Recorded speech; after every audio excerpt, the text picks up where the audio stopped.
teacher today for the Hebrew shoreshim. We're discussing the roots of the language. That's what shoreshim means. It means the roots. Why is it important to understand the roots? Well, the roots pretty much tell you the foundation of something, like you would with a tree or a plant, or with even the origin of something. If you don't understand the root, you don't understand the foundation, then you will not understand the features and the function of this in particular language. So today I want to introduce you to 5 new shoreshims. The first one we're going to be discussing today is called Rosh.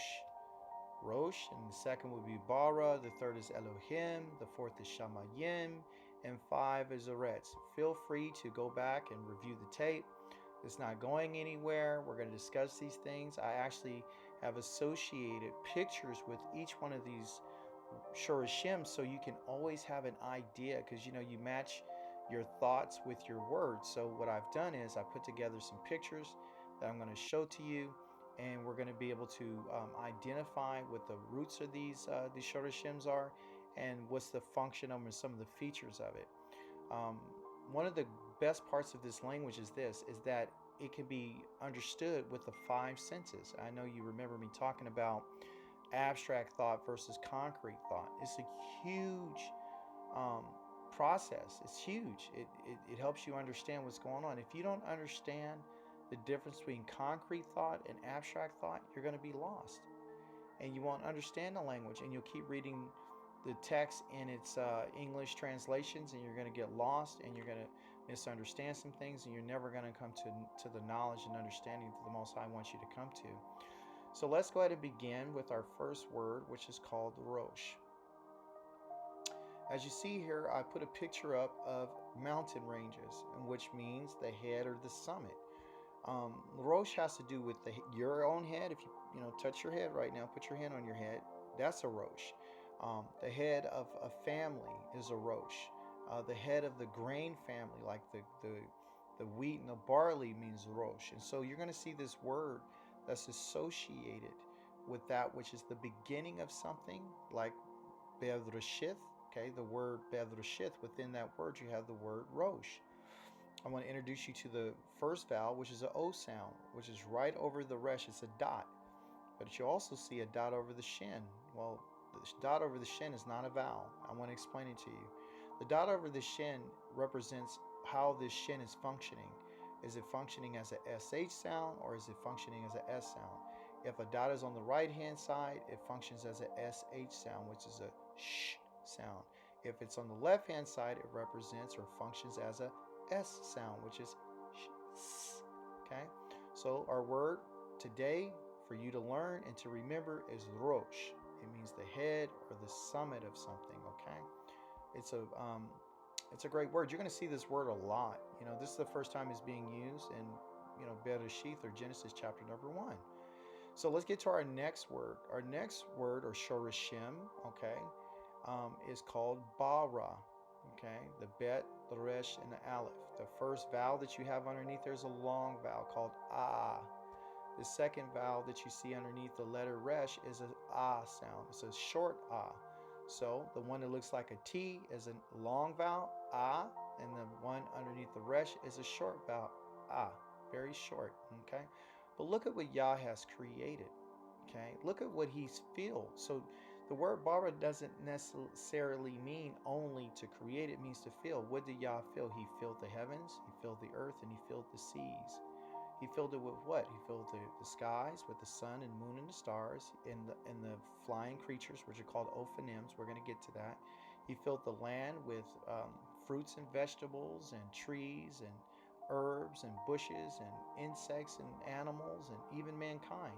And he filled the seas with fish and creatures and all different types of plants and just all different, a variety of different things. And so we have an Elohim that not only creates, but his objective is to fill that which he created. The question for us would be, are you and I filled with the things in which he wants to be inside of us?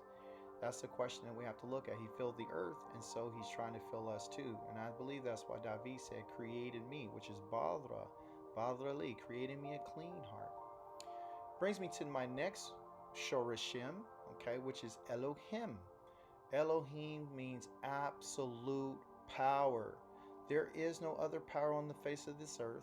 Everything that we know or recognize as power, like thunder, lightning, sunlight, the waves of the water, electricity, sonic booms, all that, the wind, the power of the wind, the power to see, the power to touch, the power to feel, all the power comes from Yah. He is the power of powers. In the Hebrew text, the Elohim is used in two ways. One is used as a singular and other as a plural. The grammar of the text will generally tell you which one is talking about. One is dealing with quantitative and the other one is dealing with qualitative. When you're talking about Yah, you're not talking about many. You're talking about the qualitative, the power of all powers. He calls us Elohims, I believe in the book of Psalms. I think it's in the 80 series. And he deals with us and says, have I not called you Elohims? Are we Elohims? Yes, we are. We're judges. We're rulers. We're husbands. And even women. You're warriors. And so the word Elohim is used in a variety of different manners within the Hebrew text. The grammar generally spells out how that word is being used. Also, too, you see the dot under the hay? That's an I sound as an it. So remember that. Okay, we're going to go to our next word, which brings us to Shamayim. So Shamayim. We got the shin, the mem, the yod, and a final mem. Okay, so what is the Shamayim? The Shamayim is what they call the sky or the heavens. Before it was named the Shamayim, it's called the Rakia, but we'll get into that a little bit later. The Rakia is a dome, okay? But Yah has set these clouds in the Shamayim. What else did he put in the Shamayim? He put the birds to fly in the Shamayim. What else did he put there? He put the stars in the Shamayim. What else did he put there? He put the sun and the moon in the Shamayim. You understand? So the Most High is giving us all the things that he created for us to visually see. Some of these things we can only see. Some of them we can touch. Some of them we can feel. But it has to do with our senses. So Elohim has used these things to, communicate with us and talk with us. So we don't deal in abstract thinking and not trying to bash, but the truth is the Greeks have told you that heaven is a place that, you can't see and you're hoping to go there. Well, according to the text that we deal with, the heavens are the things that you can see. It's in the sky. That's the Hebrew understanding of it. Okay, so we get out of the abstract and we get into that which is concrete thought. And that could be a problem for a lot of people because our people have turned too spiritual. They don't understand the things that are around them. They dismiss the heavens and the earth. But let me tell you why the heavens are so important, or why the earth is so important. Why is it filled with all these great and wonderful things?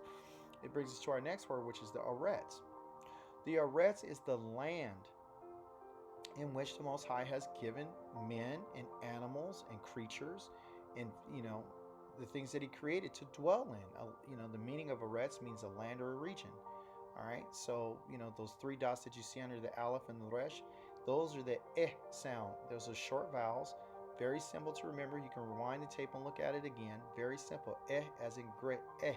Gray. Okay? But how does Yah work with the heavens, the clouds that you see above this land? Well, the clouds give its rain to what? To the land. If there's no rain, there's no vegetation. There's no vegetation, the animals don't get a chance to eat. Man doesn't get to eat that which he harvested, or what he planted. So he doesn't get to sow, he doesn't get to harvest. So we move away from that which is so-called spiritual and get to the real nitty-gritty of what we're talking about. Yah uses the heavens and the earth to declare his glory and his esteem and his blessing. And that's why we have right here the land, because the land is what we're looking for. Praise the mighty Yah. I thank you today for sharing your time and your experience with me. And, I'm looking forward to teaching you more about the Hebrew language. So with that being said, until next time, I say to you, Shalom.